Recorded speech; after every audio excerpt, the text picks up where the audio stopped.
ঢাকা বিশ্ববিদ্যালয় সহ যে কোনো পাবলিক বিশ্ববিদ্যালয় ভর্তি পরীক্ষায় চান্স পাওয়া এখন তোমার সময়ের ব্যাপার, যদি তুমি এই কৌশলগুলো জানো। এখানে ইনসাইড দেখেই ম্যাক্সিমাম শিক্ষার্থী উত্তর করবে এটা প্রেপজিশন, বাট এখানে এটা প্রেপজিশন না। তাহলে তুমি কি এতদিন ভুল পড়ছিলা বা ভুল শিখতেছিলা যে ইনসাইড, ইন, আউট এগুলো প্রেপজিশন?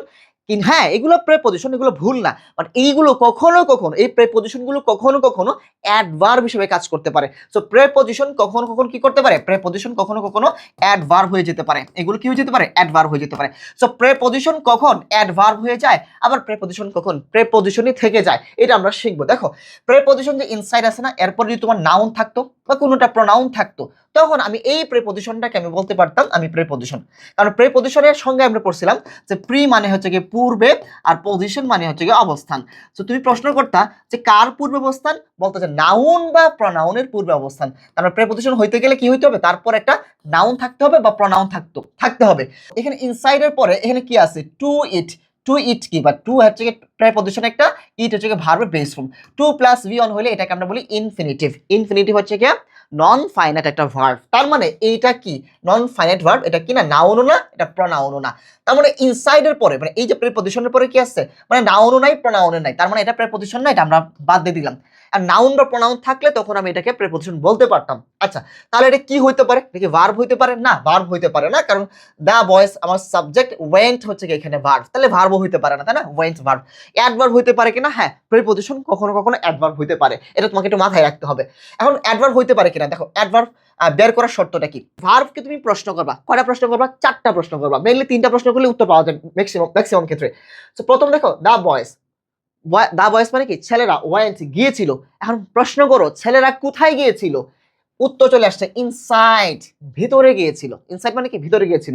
কেন গিয়েছিল? টু ইট ডিনার। আর ডিনার করতে তারা ভিতরে গিয়েছিল। তার মানে এখানে ইনসাইড হচ্ছে কি একটা অ্যাডভার্ব। ইনসাইড হচ্ছে কি অ্যাডভার্ব।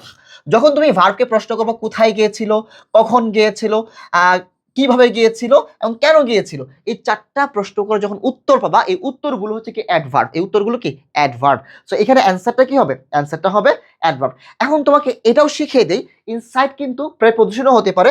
ইনসাইড যখন প্রেপজিশন হবে তখন কি ঘটনাটা ঘটবে? দেখো ইনসাইড যখন প্রেপজিশন হবে, দেখো ইনসাইডের পরে কি থাকবে? দেখো ইনসাইড, ইনসাইড যখন প্রেপজিশন হবে তারপরে এটা নাউন থাকবে, আর না হয় এটা প্রনাউন থাকবে।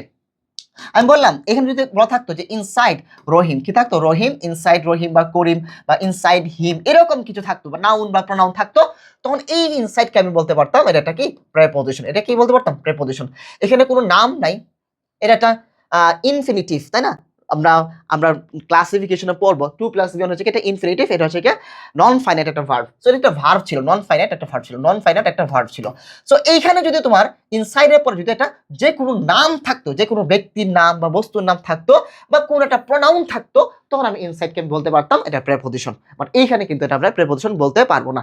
ঠিক ইংরেজিটা একদম এরকম বেসিক থেকে পড়তে হবে, মানে অন্ধর মতো পড়া যাবে না যে ইনসাইড আমি এক জায়গায় পড়ছি গাইডে, ওইটা ছিল প্রেপজিশন, আমি পরীক্ষা হলে ইনসাইডের প্রেপজিশন দেখাই দিয়ে আসবো, এরকমটা না। একদম বেসিক থেকে শিখতে হবে, একদম শূন্য থেকে শিখতে হবে, একদম অ্যাডভান্স পর্যন্ত শিখতে হবে। সো এভাবে পড়তে পারলে তুমি একবার নিজে বলো তো ভাইয়া, যে ঢাকা ইউনিভার্সিটিতে চান্স পাওয়া এখন তোমার সময়ের ব্যাপার না, তোমাকে কে আটকাবে? তুমি তো জানো যে ইনসাইড কখন প্রেপজিশন হবে, তোমাকে কিন্তু এই ধোঁকাটা দিতে পারবে না বিশ্ববিদ্যালয় ভর্তি পরীক্ষায়। ইনসাইড কখন অ্যাডভার্ব হবে, তুমি কিন্তু A to Z এখন সব কিছু জানো, ঠিক আছে? এবং এইগুলোর ডিটেলস এবং বিস্তারিত ক্লাস তুমি পেইড বেসে যখন পাবা, তখন আরো সুন্দর করে বুঝতে পারবা যে এইগুলো কখন তোমার প্রেপজিশন হচ্ছে, কখন তোমার অ্যাডভার্ব হচ্ছে, বা কখন কখন অন্যান্য পার্টস অফ স্পিচ হচ্ছে। A to Z ডিটেলস তোমরা কিন্তু শিখে যাবে ইনশাআল্লাহ। আর এইভাবে তুমি পড়তে পারলে ইনশাআল্লাহ তোমার সাথে আমার ঢাকা বিশ্ববিদ্যালয় ক্যাম্পাসে দেখা হবে একজন ডাবিয়ান হিসেবে।